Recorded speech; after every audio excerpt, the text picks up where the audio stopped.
नमस्कार, जय भीम. मी प्राध्यापिका डॉक्टर माधवी खरात आज आपल्यासमोर बौद्ध चीनी प्रवासी यांच्याविषयी काही विचार मांडणार आहे. मला असं वाटतं ज्या बौद्ध संस्कृतीच्या बद्दल आपण अभ्यास करतो आहोत किंवा त्या संदर्भातले अनेक विचारधारा आपण मांडतो आहोत त्यातीलच हा एक भाग आहे.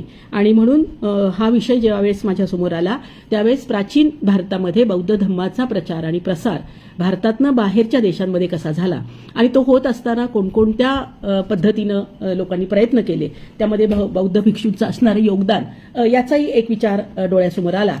साधारणपणे UN सॉंग असा जो उच्चार केला जातो, संग असा उच्चार केला जातो, तो भारतातल्या बौद्ध प्रवाशाबद्दल खूप लिहिलं जातं. परंतु आपल्याला माहिती आहे की प्राचीन भारताचं एक संपन्न असं जे रूप आहे आणि तिथून भारताच्या बाहेरच्या देशांशी जो व्यापार व्हायचा, अगदी रोम ग्रीक संस्कृतीपासूनपर्यंत यामध्ये जे व्यापारी जात होते, त्याचबरोबर धम्म ग्रंथासाठी, अभ्यासासाठी, नवजग बघण्यासाठी किंवा व्यापार वाढण्यासाठी सुद्धा जे लोक जात होते, त्याच्यामधनं आपल्या लक्षात येतं की भारतातल्या प्राचीन बौद्ध धम्माच्या विषयी एक आकर्षण, एक प्रकारचं या बौद्ध धम्माच्या विषयीची माहिती जाणून घ्यायला बाहेरचे लोक अतिशय उत्सुक होते. आणि म्हणून अनेक चीनी प्रवासी भारतामध्ये आल्याची आपल्याला नोंद सापडते. व्यापारी आणि प्रवासी यांच्याकडनं बौद्ध धम्माचं काही एक वेगळं रूप आपल्याला आढळल्यानंतर चीनच्या संदर्भात असं म्हणतात की चीनचा सम्राट जो इसवी सन 61-62 मध्ये सम्राट मिंगती याला सुद्धा या बौद्ध धम्माच्या विषयीची एक उत्सुकता निर्माण झाली आणि मग त्यानं तिथे भारतीय जे अभ्यासक होते, भारतीय बौद्ध भिक्खू होते, या बौद्ध भिक्खूंना पाचारण केलेलं होतं चीनमध्ये. आणि पहिला भारतीय बौद्ध भिक्षू म्हणजे काश्यप मातंग तिथे गेलेला होता आणि जवळजवळ तिथे म्हणजे साधारण एक 10 ते 12 वर्ष त्याचं वास्तव्य तिथे होतं. आणि त्या काळात त्यानं अनेक चीनी अनुवाद करून बौद्ध ग्रंथ जे आपल्याबरोबर घेऊन गेलेला होता त्या ग्रंथांचा तिथे त्यानं खऱ्या अर्थाने चीनच्या लोकभाषेमध्ये, चीनी भाषेमध्ये या पाली भाषेचं म्हणजे प्राकृतमधली पाली आणि काही संस्कृत ग्रंथ सुद्धा होते, त्यांचं काही प्रमाणामध्ये तिथे भाषांतर केलेलं आपल्याला दिसून येतं. तर हा जर आपण विचार केला तर आपल्या लक्षात येतं की जवळजवळ इसवी सन 61-62 पासून ते 800 पर्यंत अनेक चीनी प्रवासी भारतामध्ये आलेले होते आणि भारतीय संस्कृती, त्याहीपेक्षा बौद्ध संस्कृती जाणून घेण्याचं, कारण बुद्धाची भूमी ही पवित्र भूमी, या पवित्र भूमीमध्ये बुद्धाचं वास्तव्य होतं आणि म्हणून मग साहजिकच याच्याबद्दलचं एक प्रेम ह्या बाहेरच्या देशात आणि चीनी देशांमध्ये जास्त दिसतं आपल्याला. कोणकोणते लोक आले होते असं जर आपण विचार केला तर साधारण फारशी नावं आपल्या डोळ्यासमोर येत नाही, पण बारकाईनं जर आपण पाहिलं तर आपल्या असं लक्षात येतं की अगदी फैयान हा जो आला तो भारतामध्ये 400 मध्ये आला आणि 400 इसवी सन 400-412 असा त्याचा कालखंड दिलेला आहे. US संघचा इसवी सन 626, इत्सिंगचा उल्लेख आपण अनेक वेळा करतो, तो इसवी सन 637 मध्ये भारतात आला आणि या प्रवाशांनी भारतीय संस्कृती जाणून घेतली, चीनमध्ये जाऊन पुन्हा तिथल्या भाषेमध्ये तो प्रसार केला आणि एक नवी माहिती तिथल्या समाजाला दिली. नुसताच चीनी समाज नाही तर आपल्याला माहिती आहे आशिया खंडातले सगळे देश, या देशामधली लोकसंख्या सुद्धा आपण बौद्ध धर्माची पाहिली तर ती 94%, 98%, 92% असे आहे. त्यामुळे भारतातले बौद्ध किती हा प्रश्न अर्थातच आपण विचारात घेतला तर आपल्याला जे काही समोर येईल चित्र ते कसं आहे पहा. सुरुवातीच्या काळात या लोकांनी बौद्ध धर्म जाणून घेण्यासाठी जे कष्ट केले, जे यातना भोगल्या, जो प्रवास केला, तो प्रवास मांडण्याचा माझा आजच्या या भागामध्ये विचार आहे.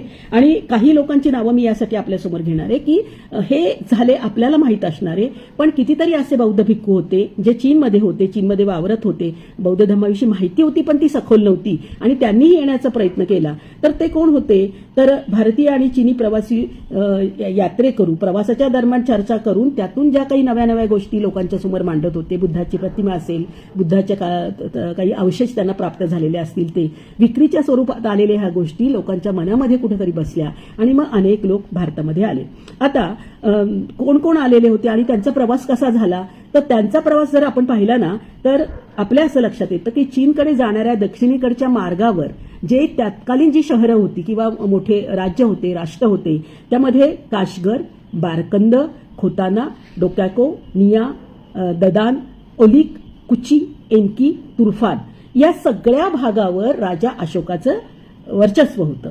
आणि म्हणून प्राचीन भारतामधलं चित्र आपण पाहिल्यानंतर प्राचीन भारत हा किती विशाल होता, म्हणजे अफगाणिस्तान त्याच्यामध्ये होता, पाकिस्तान त्यामध्ये होता, बांगलादेशचा आपण उल्लेख करतो. त्यामुळं आपल्या या प्राचीन बौद्ध भिक्षूंच्या किंवा प्राचीन चिनी प्रवासी भारतात येत असताना हे सगळे प्रदेश येणार आहेत आणि हे प्रदेश आता सध्या मात्र भारतामध्ये नाही आहेत.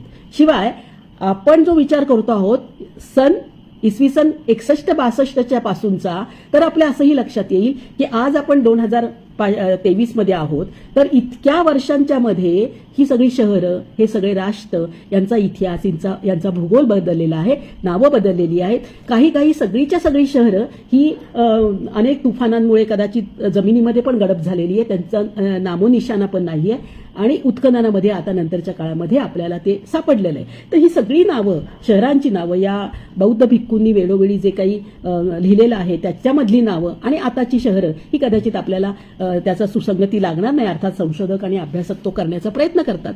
तर या काळात आपल्या असं लक्षात येतं इसवी सन 260 मध्ये चुनासी दिंग या नावाचा प्रवासी खेतान इथून भारतामध्ये आला. त्याच्यापुढे फासिंग नावाचा जो प्रवासी होता तो इसवी सन 300 मध्ये उत्तर भारतात आला आणि चिरी आणि हो युवन हे दोघं जण भारतामध्ये नंतरच्या काळामध्ये आले.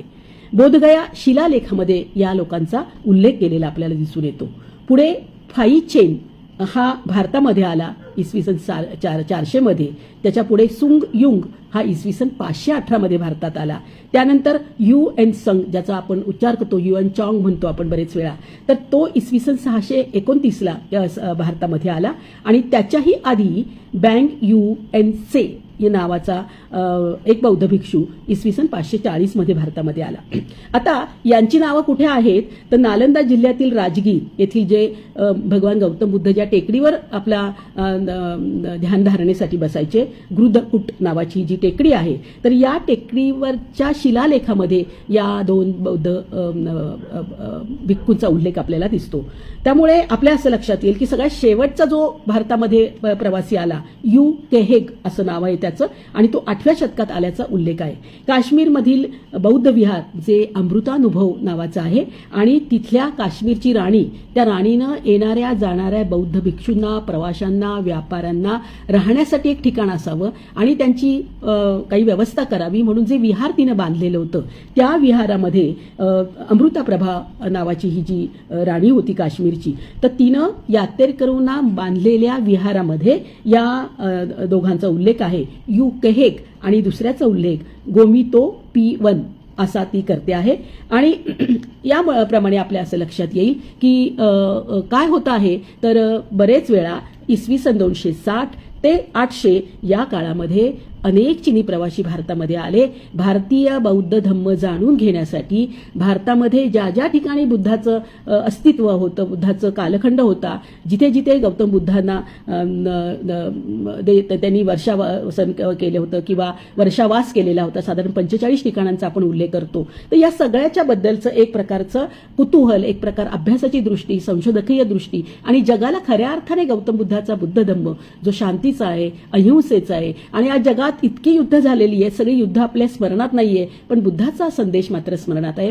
कारण आजच नव्हे, नेहमीच जगाला बुद्ध हवा असतो, त्याला युद्ध नको, बुद्ध हवाय अशी त्याची अवस्था आहे. आणि या सगळ्यावरनं आपल्या लक्षात येतं की अध्ययन, संशोधन, संकलन, संग्राहक या वृत्तीनं हे सगळे बौद्ध भिक्षू भारतामध्ये आलेले होते. आता फायियनच्याबद्दल आपण थोडक्यात चर्चा करू आहोत. फायियनचं जन्मस्थळ हे लिंक पॅन या चीन मधील होतं आणि 337 मध्ये तो जन्माला आला. 412ला त्याचा मृत्यू झाला. वयाचं 65 वर्ष हे त्याच्या मृत्यूचं वर्ष होतं.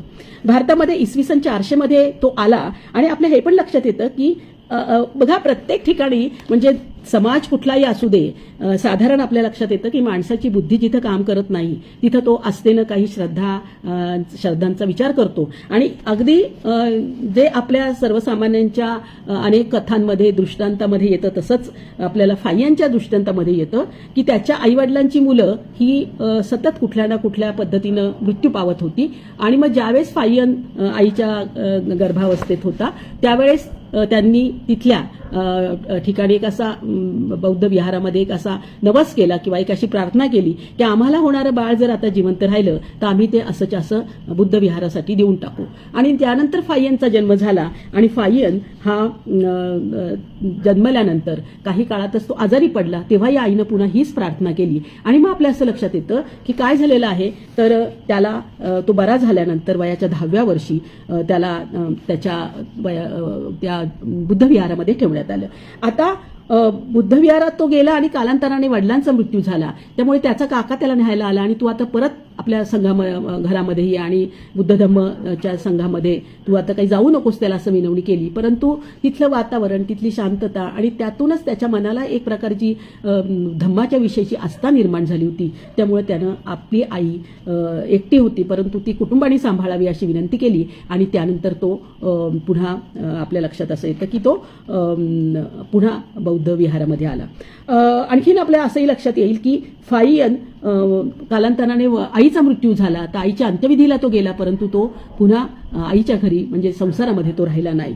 आता त्याचं नाव जे होतं सुरुवातीचं त्याचं नाव होतं कुंग आणि नंतरचं त्याचं नाव हे नाव फाईयान असं ठेवण्यात आलं. फाईयान हे नाव यासाठी ठेवण्यात आलं की त्याला म्हणजे एक प्रकारे धर्माचं काम करायचं, पवित्र काम करायचं आहे आणि तो ते काम करायला मुक्त आहे असा या नावाचा अर्थ आहे. फा म्हणजे धर्मविधी आणि हियान म्हणजे त्यातला तो आचार्य. त्यामुळे धर्माच्या विषयीचा विचार व्यक्त करण्यासाठी तो तिथे आला. भारतामध्ये किती वर्ष राहिला तर जवळजवळ 13 वर्ष तो राहिला. आपल्या असं लक्षात येतं की त्या काळामध्ये ताम्रलिप्ती हा व्यापाराचा प्रमुख भाग होता आणि तिथून दक्षिण पूर्व आशियामध्ये मोठ्या प्रमाणामध्ये व्यापार चालायचा. इतर देशात म्हणजे श्रीलंकेला गेल्यानंतर इतर देशामध्ये जाण्याचे मार्ग होते आणि त्यामुळे तिथूनच इतर देशामध्ये प्रवेश व्हायचा. भारत त्या काळामध्ये जहाज बांधणी क्षेत्रात उत्तम होता हेही आपल्या असं लक्षात येतं आणि म्हणून भारतामध्ये याच मार्गाने जाण्याचे काही जण प्रयत्न करत होते परंतु असा मार्ग काही फाई यांनी स्वीकारला नाही. भारतात येण्याचं आणखीन त्याचं काय कारण होतं? अगदी एक कारण होतं की विनय पिटक नावाचा जो ग्रंथ होता तो बरेच वेळा अभ्यासला जातो आणि तो आपल्या बुद्ध भिक्षूंचं वर्तन कसं असावं या संदर्भातलं विचार विनिमय करणारा होता. तर त्यातून अभ्यासातून काही प्रश्न निर्माण त्याला झाले आणि मग साहजिकच त्यानं काय केलं तर चीनी भाषेत असा परिपूर्ण ग्रंथ नसल्यामुळे विनय पिटिकाचा अध्ययन करण्यासाठी मग तो कुठे आला तर तो भारतात आला. आता त्याचा प्रवास कसा झाला हे आपण चर्चा करूच त्याची, परंतु ह्या प्रवासाचे जे मार्ग आहेत ते आपल्या लक्षात येतील की त्यानं उद्यान हा शब्द आपल्याला अनेकदा आपल्या इतरही प्रवाशांच्या मध्ये येतो. उद्यान, त्यानंतर अभियान, गांधार, तक्षशिला, मथुरा, वाराणसी, गया असा त्याचा प्रवास झालेला आहे.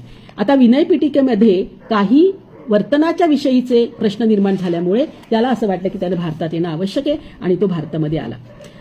आता या माझ्या व्याख्यानामध्ये फार खोलवर मी जाणार नाही, पण भारतात येण्याचे त्याचे मार्ग, त्याच वेळेस भारतामध्ये आल्यानंतर त्या तत्कालीन या प्रवासामध्ये म्हणजे बौद्ध धम्माची अवस्था काय होती आणि ठिकठिकाणी असणारे विहार होते ते केवढे समृद्ध होते याची एक आपल्याला त्याच्या प्रवासातनं झलक पाहायला मिळते. आणखीन एक गोष्ट मला त्याच्याबद्दल सांगायची आहे की तो ज्या काळामध्ये आला होता ना तो काळ म्हणजे मौर्यांचा काळ संपलेला होता आणि गुप्त काळ सुरू झालेला होता.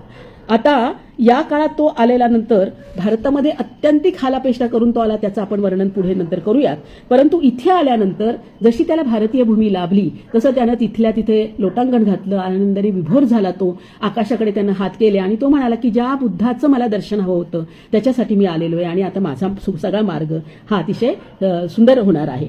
आणि मग याच ठिकाणी त्यानं इथल्या बौद्ध धम्म केंद्रांना, नालंदा विद्यापीठाला भेटी दिलेल्या आहेत. इथे त्यानं वास्तव केलेलं आहे, संस्कृतचं शिक्षण घेतलेलं आहे, पाली भाषेचं शिक्षण घेतलेलं आहे. कारण पाली भाषेमधनंच गौतम बुद्धांनी लोकभाषेतनं शिक्षणाचा प्रसार केलेला होता. पुढे आपल्या असंही लक्षात येतं की परिनिर्वाण, वैफल्यसूत्र, महासांगिक, अभिधर्म यासारख्या अनेक ग्रंथाच्या प्रती त्याने चीनमध्ये लिहिलेल्या होत्या आणि चीनमध्ये त्यानं त्याचं रूपांतर, भाषांतर किंवा त्याची हस्तलेखन केलेलं होतं. अनेक भिक्षूंशी चर्चा करून त्यानं खऱ्या अर्थाने बौद्ध शिक्षण पद्धती त्याने सांगितली होती. त्याला आपल्या भारतामध्ये आल्या आल्या तो केवळ बौद्ध प्रवासी आहे किंवा बौद्ध पंडित आहे म्हणून त्याचं कौतुक झालेलं नाहीये, तर त्याला इथे एक परीक्षा द्यावी लागलेली होती आणि या परीक्षेचं नाव त्यावेळेस सिद्धीन असं होतं. त्यामुळे साहजिकच त्या सिद्धींबद्दल त्यानं काही लिहून ठेवलेलं आहे. 6 महिने तो त्यानं जो प्रवास केला त्याचा कालावधी 6 महिन्याचा होता. तुटलेले चिखलांचे रस्ते, डोंगरकडा, जीवघेण्या वाटा, दगड वाळूतील निसरड्या वाटा, गोंधळून टाकणाऱ्या वाटा, म्हणजे प्रवास चालू असताना पुन्हा गोल फिरून तो एकाच प्रवासाकडे यायचा. नद्यांचे प्रवाह होते आणि कित्येक वेळा मग अजिबात नद्यांचं सुद्धा दर्शन होतं, म्हणजे पाण्याचंच दर्शन नव्हतं. डोंगर होते, 11 डोंगर होते, प्राणवायूचा तिथे तुटवडा होता आणि मैलोन मैले केवळ आणि केवळ फक्त जमीन आणि जंगल. पण हे जंगल सुद्धा हिरवगार जंगल होतं, अशातला भाग नाही. तर त्या जंगलामध्ये म्हणजे अशी जमीन होती की त्या जमिनीमध्ये काहीच येत नव्हतं. निबिड अशा घनदाट मध्येच काहीतरी वाटा दिसायच्या, नुसत्या वाटा, डोंगर वाटा होत्या. काहीतरी खोल गुहा दिसायच्या आणि कधी कधी वितळणारे बर्फ दिसले, पण क्षणात काही काळानंतर लगेचच तो प्रवासही संपलेला असायचा. तर या सगळ्या प्रवासातनं जीवघेणा प्रवास तो कसाबसा केला आणि मग त्यानं भारतामध्ये पाऊल ठेवलं. फो ओक्की नावाचं त्यानं आत्मचरित्र लिहिलं. त्या आत्मचरित्रातनं त्यानं ज्या काही त्याच्या प्रवासाच्या वर्णन केलेलं आहे आणि हे वर्णन आपल्याला त्याच्यामध्ये मिळतं. त्याच्या आत्मचरित्रातनं तत्कालीन भारतीय समाजाचं चित्र दिसतं, बौद्ध समाजाचं चित्र दिसतं, तत्कालीन समाज व्यवस्था म्हणजे वर्ण व्यवस्था आणि त्यातला चांडाळ वर्ण म्हणजे अस्पृश्यांचा वर्ण, त्याची स्थिती काय होती, गावकुसाबाहेर तो कसा होता, याचंही वर्णन दिसतं. त्याच्या लेखनात समुद्रगुप्ताचा मुलगा विक्रमादित्य आणि त्याचं धडाडीचं युद्ध हे सगळे कलेचे भोगते असणारे पिता पुत्र अनेक त्याला भेटतात. विक्रमादित्याकडे संस्कृतातील उत्तम कथासंग्रहाचा साठा होता, उत्तम राज्यकारभार तो करत होता आणि मौर्यांचा कालखंड संपलेला होता. मात्र विहारांना आणि बौद्ध भिक्खूंना अनेक प्रकारे दानधर्म केला जात होता, असंही त्यानं वर्णन केलेलं आहे. त्याची संपूर्ण कारकीर्द म्हणजे आपल्या फाईयांची ही चंद्रगुप्ताच्या कार्यावर प्रकाश टाकते. आपण फाईयान का वाचायचा किंवा फाईयांबद्दल का आपल्याला कुतूहल निर्माण होतं, कारण मौर्यांचा कालखंडाच्या सगळ्या खुणा तो सांगतो, तो लिहितो आणि त्यामुळे पुन्हा आपल्याला की खऱ्या अर्थाने अशोका राजांनी केवढ्या प्रचंड सुधारणा केल्या की काळाच्याही पलीकडे, युगाच्याही पलीकडे आज आपल्याकडे इतकी सगळी साधनं असताना सुद्धा बौद्ध धम्माचा किंवा कुठल्याही चांगल्या गोष्टीचा प्रचार आणि प्रसार करायचा म्हटला की त्यातल्या आणखीन अवघड अनवट अशा वाटा आपल्यासमोर येतात. त्या मानाने हे सगळं चरित्र यासाठी आपल्याला जास्त महत्वाचं वाटतं. चीनला जाताना अनेक अडथळे त्याला पुन्हा उद्भवले. त्याचे संदर्भ, हस्तलिखित ती हरवली गेली. 70 दिवस तो समुद्रात होता आणि ते समुद्रामध्ये त्याचा प्रवास जाताना समुद्र प्रवास केला आणि त्या प्रवासामध्ये तो वेगवेगळ्या ठिकाणी हरवला गेला किंवा वेगळ्या ठिकाणी तो मृत्यू पावता पावता वाचला. तर अशा अनेक गोष्टी आहेत. परंतु त्याला दुःख याचं होत होतं की मी जे काही कष्ट केलेले आहेत भारतात राहून 12-13 वर्ष, हे सगळं ज्ञान, ही सगळी माहिती, हे सगळे ग्रंथ, ही सगळी बुद्धमूर्ती किंवा बुद्ध रूप, हे सगळं मला चीनपर्यंत पोहोचवता आलं पाहिजे. मधल्या कुठल्याही संकटांनी मला हे पोहोचता येऊ नये अशी मात्र अवस्था माझी होता कामा नये, अशाही प्रकारचं एक भीती त्याला होती. आणि प्रवासात अनेक वेळा चाचे त्याला भेटले. त्या काळामध्ये प्रवासामध्ये चाचे लोकांची जी कामगिरी होती ती अत्यंत विलक्षण त्रासदायक असायची आणि तिथे मरता मरता तो वाचला की या व्यक्तीपासून काहीही आपल्याला मिळणार नाहीये आणि हे ग्रंथ काही उपयोगाचे नाहीयेत. पण अशा प्रकारे त्यानं त्याच्या ह्याच्यात वर्णन केलेलं आहे.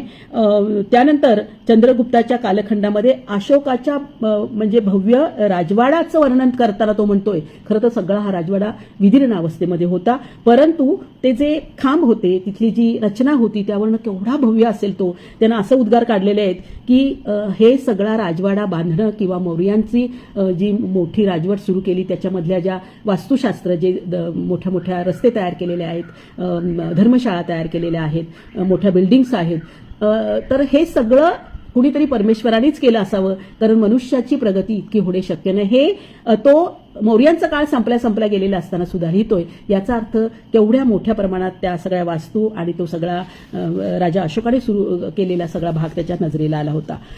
फाईयांनी बौद्ध स्थळांना भारतात त्यानं भेटी दिल्या.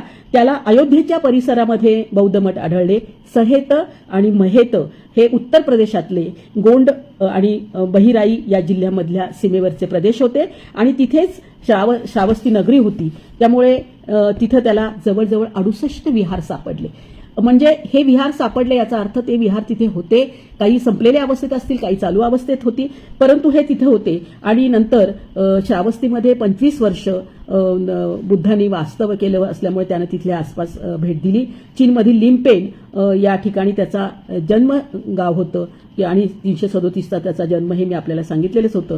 भारतामध्ये जवळजवळ 413ला तो परत गेला, याचा अर्थ 13 वर्ष त्याचा कालखंड भारतामधले होता. आता ह्या सगळ्या गोष्टीतनं आपल्याला काही गोष्टी जरा प्रकाश टाकाव्याशा मला वाटतात.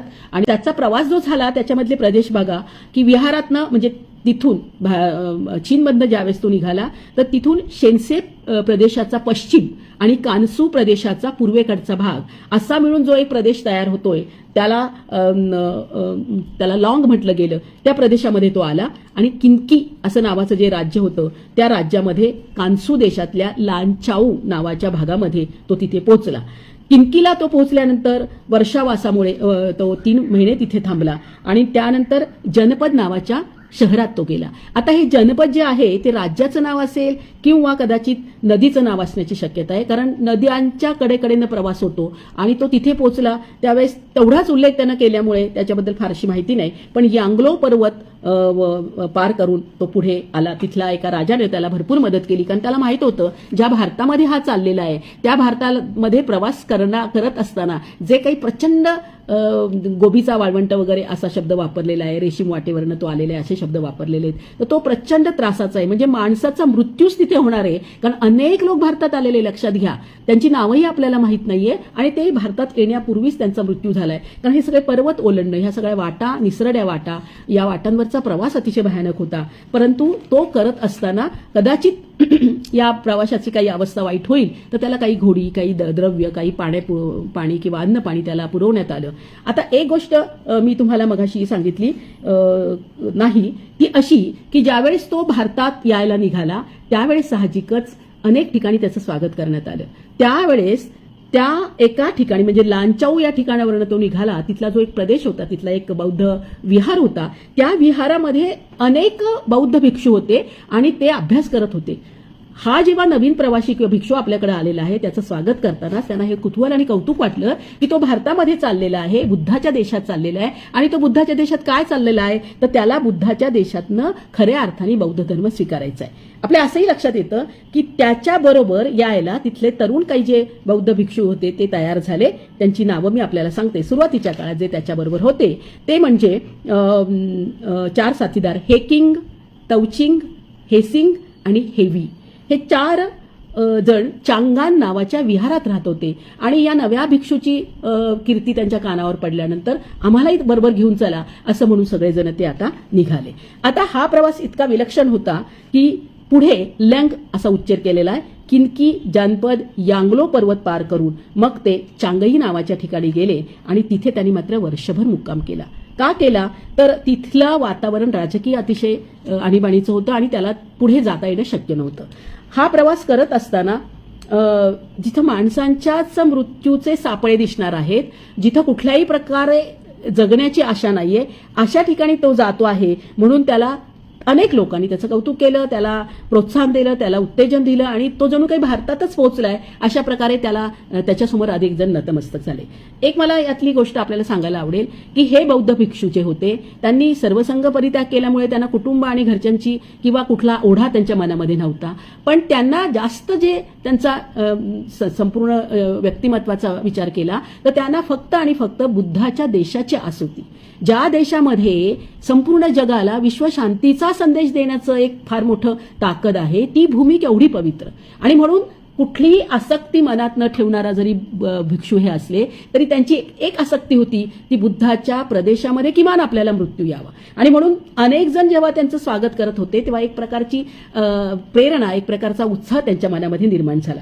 पुढे आपल्या असं लक्षात येतं की सगळ्यांचा प्रवास सुरू झाला असताना मग पाण्या पावसामुळे, इतर ठिकाणामुळे किंवा आणखीन काही त्रासामुळे पायी वाटचाल सगळी चाललेली होती. त्यावेळेस अनेक त्यांचे जे सहंगडी होते त्यांना आजारपण आलं. त्यातले काही जणांनी तिथल्याच कुठल्या ठिकाणच्या म्हणजे प्रसिद्ध असणाऱ्या, आता आपण लक्षात घ्या हा सगळा चीनचामधून प्रवास होत असताना भारतामध्ये येत असताना अनेक ठिकाणी राजा अशोकामुळेच बौद्ध धर्माचा फार मोठा 4-4 हजार भिक्खू त्या ठिकाणी आपल्याला खोतान या ठिकाणी 4,000 भिक्खू होते आणि बुद्धाचा जो संपूर्ण तिथे काम चालायचं बौद्ध भिक्षूंमध्ये ते इतकं श्रेष्ठ होतं की जाणारे येणारे प्रवासी सुद्धा काही काळ तिथे वास्तव करत होते. त्यामुळे आपल्या लक्षात येतं की अनेकदा त्यातले काही प्रवासी वेगवेगळ्या नव्या शहरामध्ये तिथल्याच एखाद्या विहारामध्ये थांबायचे आणि मग पुन्हा हा प्रवास उरले जेवढे लोक त्यांच्याबरोबर पुढे जात होता. सॉरी. मग आपल्या असंही लक्षात येतं की फाईयान निघाला तेव्हा ही चीनची सगळी वाईट अवस्था असल्यामुळे काही काळ त्याला विश्रांती घ्यावी लागली आणि मग तिथून पुढे त्यानं नव्या एका प्रदेशात प्रवास केला. तिथं चांगई हे गाव किंवा हे शहर होतं आणि तिथल्या बौद्ध भिक्षूंनी तिथले आणखीन काही जण त्यांची पुन्हा नावं सांगते. चेन, हेकिन, पावयून आणि संघशाहो सांगकिन असे 5 भिक्षू पुन्हा त्याला आढळले आणि मग ह्या सगळ्यांचा प्रवास त्यांचा सुरू झाला. आता पुढे ज्या नगरात ते पोहोचले तिथे पावयून नावाचा जो सहकारी होता तो अतिशय आजारी पडला. त्याला असं वाटायला लागलं की निदान भारतापर्यंत आपण प्रवास करावा, पण तितकंही शक्य नव्हतं. त्यामुळे अजून भारताची हद्द येण्याच्या आधीच तो पुन्हा माघारी गेला आणि मग ह्या लोकांचा मात्र प्रवास सुरू झाला. हा प्रवास काय होता? मी मघाशी म्हटलं तसंच आता 17 दिवसांचा पायवाटेनं केलेला प्रवास, अन्न पाण्याशिवाय प्रवास, भीतीचे अनेक क्षण आलेले, ज्या खोल दऱ्या होत्या, पायवाट अशी होती की ज्या पायवाटेवरनं ते निघाले ते पुन्हा तिथेच पोहोचत होते. त्यामुळे दिशांचं त्यांना ज्ञान नव्हतं, आपण जातोय त्या ठिकाणचं त्यांना नक्की भान नव्हतं. एक प्रकारची मूर्छिता अवस्था येत होती, डोळ्यासमोर वेगवेगळे विभ्रम होत होते आणि बुद्धाच्या बरोबर मध्येच मृत्यूचं काही दर्शन होते की काय. आणखी भयानक गोष्ट होती की जागोजागी प्रेताचे सापळे होते. ते सांगत होते निदान त्या प्रेताचे लचके तोडण्यासाठी सुद्धा प्राणी पशु कोणीतरी असावेत ना, तर तेही तिथे नव्हते. इतकी बंजर ती जमीन होती आणि त्यामुळे त्यांच्यातला हिंमत, त्यांच्यातला विश्वास, त्यांना ना एकमेकांना आधार देत चालणंही शक्य नव्हतं. त्यामुळे जो जिथे थांबत होता तो तिथे थांबत होता आणि पुढचा पुढे जात होता. पुढच्याला मागं येण्याची हिंमत नव्हती आणि मागच्याला पुढे जाण्याची हिंमत नव्हती. त्या क्षणी त्यांचं मन जितकं प्रबळ होतं तितकीच प्रबळता हा फक्त त्यांना साथ देणार आहे. अशाच वेळेस अंधारी रात्रेमध्ये आपण नेमकं कुठं आहोत माहीत नाही. एकमेकांना धरून, एकमेकांना सोडून, एकमेकांच्या शिवाय सुद्धा हा सगळा प्रवास झालेला होता. उलट्या, जुलाब, भीती अशा अनेक संकटांना त्यांनी तोंड दिलं आणि मग जे काही थेंब पाणी त्यांना त्यांच्याजवळ होतं त्याच्यामुळे कसे बसे ते जगलेले आपल्याला दिसून येतात. आणखीन पुढे आल्यानंतर मग लोपनार हा त्यांना पहाडी प्रदेश लाभला आणि या लोपनार पहाडी प्रदेशामध्ये फारशी वस्ती नव्हती, पण कुठेतरी मनुष्य वस्ती असल्यासारखी काही घरं किंवा काही गुहा त्यांना दिसल्या आणि मग ते कसे बसे तिथे आले.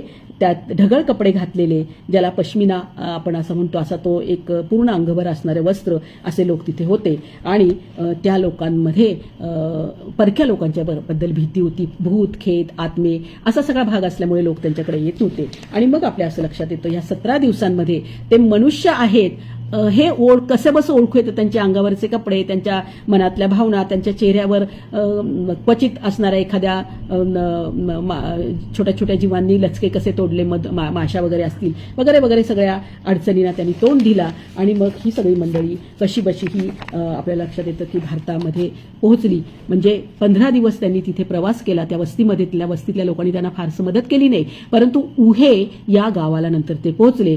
तिथे मात्र बौद्ध विहारामध्ये 4000 बौद्ध भिक्षू होते, अनेक विहारे होते, मोठमोठ्या बुद्धाच्या प्रतिमेचं तिथे रथयात्रा काढली जात होती आणि सर्वसामान्य जनता ही फक्त आणि फक्त बुद्धाच्या विचाराची होती.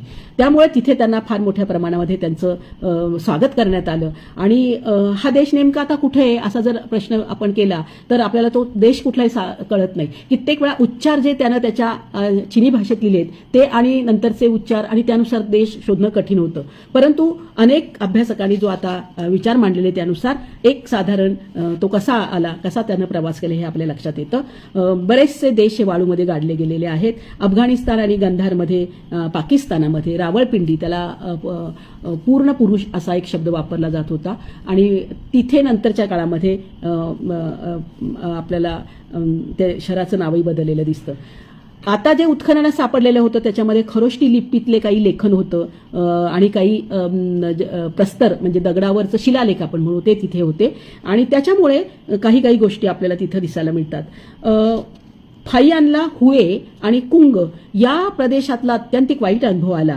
2.5 महिने ते तिथे राहिले. त्यांना काही साथीदार मिळाले, परंतु लोक दुराचारी होते आणि लोकांनी त्यांना अन्नपाणी तर दिलं नाहीच, परंतु त्यांना खूप वाईट अनुभव दिला. त्यामुळे चेईन, हॅकिंग, हेवी हे परत चांगला या ठिकाणी गेले आणि अखेर अशी वेळ आली की फाईयान हा एकटाच तिथे तिथे मिळणाऱ्या लोकांना घेऊन तो पुढे आलेला आहे. तर साधारण मला असं वाटतं की अशा प्रकारे जर आपण पाहिलं, माझ्याकडे बरीचशी पानं आहेत आणि 1 तासापुरतं मी चांगलं लेखन केलेलं होतं, परंतु हे सगळं पाहता आपल्या असं लक्षात येतं की फाईयान आणि त्याचे सुरुवातीचे 4 सहकारी, नंतर त्याला मिळाले लोक, हे सगळेजण आलेले आहे. खोतान शहराबद्दल मात्र त्यानं खूप छान लिहिलेलं आहे. त्यानं 3 महिने तिथं वास्तव्य केलं आणि नंतर सांगजाऊ या शहरात तो गेला. कुंकू या देशाचा त्यानं उल्लेख केलाय, ते कदाचित काबूल आताचं असं म्हणता येतं. आणि 25 दिवस प्रवास केल्यानंतर जिओ नावाच्या शहरात तो पोचला आणि जिओला त्यानं हे केलेलं आहे. आपल्याला भारतात आल्यानंतरचं एक भाग सांगते आणि माझं बोलणं मी थांबवते. फाईयाननं लुंबिनी इथं जो प्रवास केला तर तो सांगतो की कपिलवस्तूपासून ते अंतर लुंबिनीचं 50 ली असं आहे. सगळी भाषा म्हणजे मोजमाप जे आहे ते तो ली मध्ये करतो. जिथे बुद्धाचा जन्म झाला ती जागा पाहिल्यानंतर तर त्याला प्रचंड आनंद झाला. हे सगळे कष्ट तो विसरून गेला आणि आता जर परत जायचं नसेल तर निदान इथे आपल्याला मृत्यू यावा असं त्याला वाटलं. लुंबिनीमध्ये त्या काळात म्हणजे फाईयांनी इसवी सन 412 मध्ये जे पाहिलं त्यामध्ये अशोक स्तंभ, मायादेवी मंदिर हे अतिशय स्तूप भग्नावस्थेत होते, तरी सुद्धा तो म्हणतो की त्यांची अवस्था त्यांचं दर्शन फार विलोभनीय होतं. कपिलवस्तूचा तो उल्लेख करतो. श्रावस्तीपासून 91 मैलाचा त्यानं प्रवास केला त्याही बाजूने आणि त्याला कपिलवस्तू या ठिकाणी तो गेला. त्यापूर्वी कुचनंद नावाच्या प्रदेशात त्याचा वास्तव राहिलेला आहे आणि कुचनंद इथे त्याला बुद्धाचा धातूचा पुतळा जो अशोकाने स्थापन केलेला होता 30 फूट उंचीचा, तो त्याला अतिशय आवडला. महाबोधी मंदिर अतिशय सुंदर होतं, वास्तुकलेचा उत्कृष्ट नमुना असं तो लिहितोय. आणि हे मंदिर फाईयानं मात्र याचा उल्लेख करत असताना हे मंदिर अशोकानेच तयार केलं असं तो म्हणतोय. पुढे आपल्या असं लक्षात येतं त्यानं अंगुलीमाला याच्या प्रवज्जेचं स्थान होतं ते सुद्धा त्यानं पाहिलेलं होतं. पुढे संकिसा याही भागात तो आला आणि अशा प्रकारे आपल्याला असं लक्षात येतं की एकूणच सिंधू नदीच्या काठी आल्यानंतर तिथला पूल उतरून पुढे तो उद्यान प्रदेशापासून मग सगळा गांधार देशाचा भाग जो आहे तिथनं त्याचा प्रवास म्हणजे भारतात येण्यापूर्वी झाला. भारतात येण्यापूर्वी म्हणजे कपिलवस्तूमध्ये येण्यापूर्वी झालेला होता. तर तो म्हणतो की पुरुषपूर असा जो विभाग आहे त्याला रावळपिंडी आता म्हणतात. तर पुरुषपूर या भागामध्ये बुद्धाचा अतिशय उत्तम असा सुंदर पुतळा होता आणि तिथं सगळे भिक्षू त्यांना बघून आनंद झाला की इतकं सगळं एवढा सगळा प्रयास करून हे लोक जिवंत होऊन आलाच कसा हा. तर अर्थातच त्याची ती तपश्चर्या, त्याची प्रचंड इच्छा, बुद्धाच्या विषयीची त्याची हे सगळं आपल्याला या संदर्भात लक्षात येईल. आणखीन असं आपल्या लक्षात येईल की थोडंसं सामाजिक वर्णन करताना त्याने चांडाळ म्हटलं गेलं तर चांडाळ हे अस्पृश्य गावाच्या बाहेर राहणारे होते आणि नगरात त्यावेळेस जे प्रवास यायचे ते तर त्यावेळेस लाकडी असा काही ठोकताळा त्यांना वाजवावा लागायचा कारण ज्यामुळे बाकीचे लोक त्यांना स्पर्श करायचे नाही याचं वर्णन त्यानं केले. डुक्कर किंवा कोंबड्या पाळल्या जात नसत असंही त्यानं म्हटलेलं आहे. पक्ष्यांना विकलं जात नसे. तर हे सगळं करतो सांगितल्यानंतर मग तो म्हणतो मथुरेला तो आला आणि तिथून त्यानं संकाश किंवा संकिता यासारख्या शहरात त्यानं वर्णन केलेलं आहे. आपल्याला असं लक्षात येईल की फाईननं ज्या मार्गाने प्रवास केला त्यातल्या अनेक महत्त्वपूर्ण देश आता आपल्याला लक्षात येतात. अफगाणिस्तान याचा उल्लेख त्यानं केलेला आहे जो की भारतात होता आणि पुढे गंधार ज्याचं आता कंधार नाव झालेलं आहे तिथला भाग म्हणजेच आपल्याला आताचं लक्षात येतं अफगाणिस्तान. प्राचीन पुरुषपूर म्हणून ज्याचा उल्लेख केलाय त्याला पेशावर आता म्हटलं जातं. अफगाणिस्तान म्हणजे पूर्वीचं गंधार नंतरचं आता कंधार. उपत्याक्त असा नावाचा एक शब्दप्रयोग तो वापरतो आणि त्याला कोहदा दमन असं म्हटलं जातं. तक्षशिलेचा उल्लेख तो करतो अनेकदा करतो तीच रावळपिंड आता आपण म्हणत असतो. तर अशा प्रकारे आपल्या लक्षात येईल की पेशावर नंतर काबूल असं जो म्हणतो आहे तर ती कपिशा नावाचा अनेकदा त्याच्या लेखनात उल्लेख येतो. तर ती कपिशा म्हणजे कोदामन, आणि हे कोदामन म्हणजेच त्यानं त्याच्या ह्याच्यात वापरलेला उपज्ञा असा एक शब्द आहे. तर थोडक्यात असं राजा अशोकाने 3ऱ्या शताब्दीमध्ये जवळजवळ अनेक स्तूप बांधलेले होते आणि त्यामध्ये तक्षशिलेचा समावेश होता. आणि अशा प्रकारे हे त्यानं पाटलीपुत्र इथं सुद्धा महायान हीनयान पंथाचे बौद्ध भिक्षू पाहिले. जनता गरीब होती परंतु ती अतिशय समाधानी होती असं तो म्हणतोय. श्रीलंकेमध्ये ज्यावेळेस त्यानं प्रवेश केला त्यावेळेस भगवान बुद्धाच्या 4 मूर्ती एका कड्यातनं खोदलेल्या होत्या. अतिशय सुंदर असं ते 46 फूट उंच असं ते मंदिर होतं. निद्रावस्थेतला गौतम बुद्धाचं चित्र त्यानं तिथं स्पष्ट केलेलं आहे. आणि बुद्धाची एक आपल्याला थोडंसं हे सांगते आणि मी माझं बोलणं थांबवते की गौतम बुद्धाच्या अस्थी आणि गौतम बुद्धाच्या काही त्याचे अवयव म्हणजे त्याचा दात याच्याबद्दलच्या अनेक कथा आहेत. आणि आपल्याला असं लक्षात येईल की ओरिसा राजावर म्हणजे ओरिसाचा जो राजा होता त्याला गौतम बुद्धाचा दंत त्याच्याकडे असल्यामुळे त्याच्यावर त्याने मोठं विहार बांधलेलं होतं. तर ह्या दाताची चोरी किंवा हे दात आपल्या ताब्यात आला पाहिजे म्हणून इतर राजांनी ओरिसाच्या ह्या राजावर आक्रमण केलेलं होतं. आणि मग अशा वेळेस तो बुद्धाचा दात तर सुरक्षित ठेवला पाहिजे, त्यामुळे एक कृत्रिम दात खोटा दात त्या विहाराच्या ज्या त्या पेटीमध्ये ठेवण्यात आला आणि खरा दात हा आता देशाच्या बाहेर जाणं गरजेचं होतं. त्यावेळेस ही कदाचित दंतकथा असेल, कदाचित ही एक कथा म्हणून सुद्धा सांगितली असेल, परंतु एकूणच बुद्धाच्या अवशेषाच्या बद्दलची त्या तत्कालीन लढाया ह्या आपल्या लक्षात येतात. आणि त्यावेळेस त्या राजानं आपली कन्या हेमवती आणि तिचा पती यांना ओरिसावरनं बाहेर पाठवलं म्हणजे श्रीलंकेला पाठवलं आणि त्या तिथे तिला तो दात बरोबर दिलेला होता. थोडीशी गमतीशीर गोष्ट अशी सांगितली जाते आख्यायिकाच ही की त्यामध्ये हा दात न्यायचा कसा, कारण ती जर बाहेर गेलेली आहे आणि ती ओरिसामधनं आली तर तिची कदाचित तपासणी होईल आणि मग तो दात सापडला तर तो आयताच शत्रुपक्षाला मिळेल. तर अशा वेळेस तिनं तिच्या आंबाडा जो बांधला होता त्या आंबाड्यामध्ये त्या छोट्याशा एका क्लिपमध्ये तिनं तो दात व्यवस्थित असा आपल्या आंबाड्यामध्ये घातला आणि तिनं मात्र तो सगळा प्रवास केला. त्यामुळे वाटेत कुठेही जी काही तपासणी झाली त्यामध्ये तिच्याकडे काहीच नव्हतं आणि पुढे तो दात तिथे आणण्यात आला. अर्थात तिथे सुद्धा अनेक वर्ष श्रीलंकेच्या राजधानी अनुराधापूर इथं ठेवण्यात आला. तिथं भव्य स्तूपही होतं आणि नंतर पुन्हा तो जसे जसे राजे बदलत गेले तसे तसे बौद्ध भिक्षूंना तो दात देण्यात आला. त्यांनी तो प्राणपणाने वाचवला आणि पुन्हा बुद्धाचे केस, बुद्धाचे दात असं अनेकदा सांगितलं जातं. तर अशा वेळेस हे सगळ्या गोष्टी बघणं, पाहणं, ऐकणं, वाचणं, त्याचं परिशीलन करणं हे त्या काळापासून जो मनाने बुद्ध झालेला आहे, ज्याला ह्या जगातल्या विश्वशांतीचीच फक्त चिंता आहे आणि त्याचा जो प्रणेता आहे तो बुद्ध, त्याच्याबद्दलच्या अनेक प्रकारचं आकर्षण, त्याबद्दलच्या एक श्रेष्ठ भावना या अनेक प्रवाशांच्या मनामध्ये होत्या, भिक्खूंच्या मनामध्ये होत्या. आणि मग यामुळेच आपल्या लक्षात येतं की अनेक प्रकारच्या त्रासाला तोंड देऊन थाईयान हा भारतामध्ये आला. भारतातनं पुन्हा तो परदेशात म्हणजे चीनमध्ये गेला. चीनमध्ये त्याचं स्वागत करण्यात आलं. हा पहिला प्रवासी होता की जो भारतात आला आणि भारतातनं परत गेला. इतर अनेकही प्रवासी होते इसवी सन 260 पासून भारतात आलेले, पण कदाचित त्यांना येता येता त्यांचा मृत्यू झाला किंवा त्यांना अर्धवट आपला प्रवास सोडून परत यावं लागलं. तर ही गोष्ट मला जास्त फाययांची महत्वाची वाटते. अनेक गोष्टी या कदाचित या निमित्ताने मला आपल्याशी शेअर करता आल्या असत्या, सांगता आल्या असत्या, परंतु एकच महत्वाची गोष्ट मला या निमित्ताने सांगावीशी वाटते की आज जगाची अदालनं आपल्यासाठी उघडी आहेत किंवा ज्ञान ज्याला आपण म्हणतो ते आपल्या क्षणार्धात आपल्या हातात येईल. ज्ञान नाही म्हणता येणार, माहिती म्हणू आपण. या माहितीचा एवढा स्फोट आहे, पण त्या माहितीपासून नेमके ज्ञानाचे कण उचलून घेऊन त्याचा धम्मप्रसार करणं ही आपल्या सर्वांच्या समोर एक फार मोठी महत्वाची गोष्ट आहे. कारण शेवटी ज्ञानानं ज्ञान वाढतं आणि ज्ञान ही जगातली सर्वश्रेष्ठ संपत्ती आहे. बौद्ध भिक्खू काय, मानव जन्म प्राप्त झालेले प्रत्येक जण या ज्ञानाकडे आकर्षित होत होते, कारण चिरंतन टिकणारी एकमेव गोष्ट ती म्हणजे ज्ञान. डॉक्टर बाबासाहेब आंबेडकरांनी एके ठिकाणी आपल्याला ह्या ज्ञानाची जी व्याख्या केली की ज्ञान ही अमोघ शक्ती आहे, जगातील कुठलीही शक्ती या शक्तीपेक्षा भारी असू शकत नाही. या सगळ्याचा आपण आपल्या जीवनामध्ये नक्की उपयोग करतो. अशा प्रकारची व्याख्यान मला आयोजित करण्यामागे संख्या किती आहे याकडे न बघता त्यातून जे काही कणाने आपण काही लोकांपर्यंत पोहोचतो, ही गोष्ट महत्त्वाची वाटून संयोजक जे काही असे प्रयोग करतात त्यांना खूप धन्यवाद द्यावा असं वाटतो. आज आपण फाईयांबद्दल ऐकलेलं आहे. पुढच्या एखाद्या सिरीजमध्ये आपण आणखीन युएस संघबद्दल किंवा आणखीनही जे चीनी प्रवासी आहेत जे अज्ञानात आहेत, कदाचित त्यांचा फारसा उल्लेख झाला नाहीये, पण अनेक ग्रंथातनं कुठं कुठं त्यांची एक निसटता असा एखादा संदर्भ येतो. मला वाटतं संशोधकाचं काम हे असे सगळे दुवे एकत्र करणं, एकत्र आणणं आणि त्यातून एक समस्त भारताचं नव्हे विश्वशांतीला शांतीचं रूप देणाऱ्या बुद्धाचं तेज अधिक तेजाळतं आहे ते आपल्यामध्ये सामावून घेणं हीच खऱ्या अर्थाने एक फार मोठी गोष्ट ठरेल.